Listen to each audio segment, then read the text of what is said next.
एक छोटे से गांव में अमीर भाई और गरीब भाई रहते थे। अमीर भाई, जिनका नाम आर्यन था, आर्यन के पास बड़ी हवेली, महंगी गाड़ियां और अनगिनत पैसे थे। वह अपने ऐश्वर्य का प्रदर्शन करने में गर्व महसूस करता था। वहीं गरीब भाई, जिनका नाम रमेश था, एक साधारण सी झोपड़ी में रहते थे। उनकी जिंदगी संघर्ष से भरी थी, लेकिन वह हमेशा खुश रहते थे। दिवाली का त्योहार नजदीक आ रहा था। आर्यन ने अपने दोस्तों के लिए एक भव्य पार्टी का आयोजन किया। रंग बिरंगे बलून सजाए और महंगी मिठाइयाँ मंगवाई।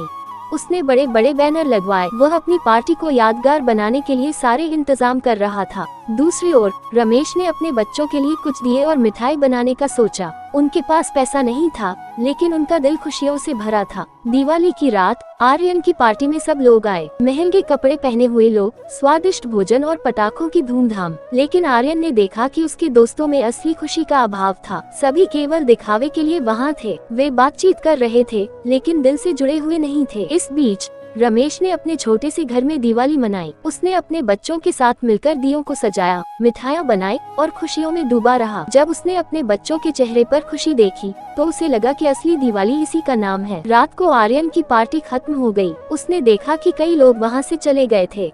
वह थोड़ी उदास हो गया।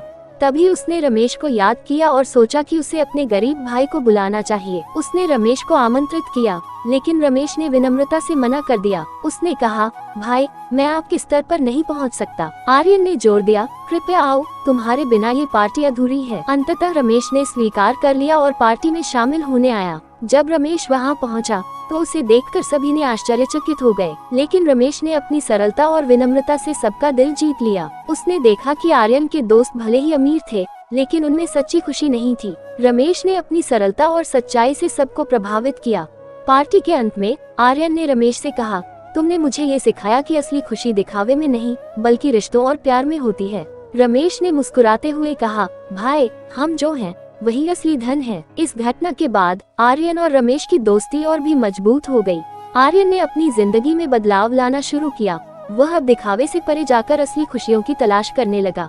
रमेश ने भी अपने जीवन में और संघर्ष किया, लेकिन अब उसके पास एक सच्चा दोस्त था। इस तरह अमीर भाई और गरीब भाई ने एक दूसरे से बहुत कुछ सीखा। उन्होंने समझा कि जीवन का असली अर्थ बाहरी चीजों में नहीं, बल्कि सच्चे रिश्तों, दोस्ती और प्रेम में है। उनकी कहानी गांव में सबके लिए प्रेरणा बन गई।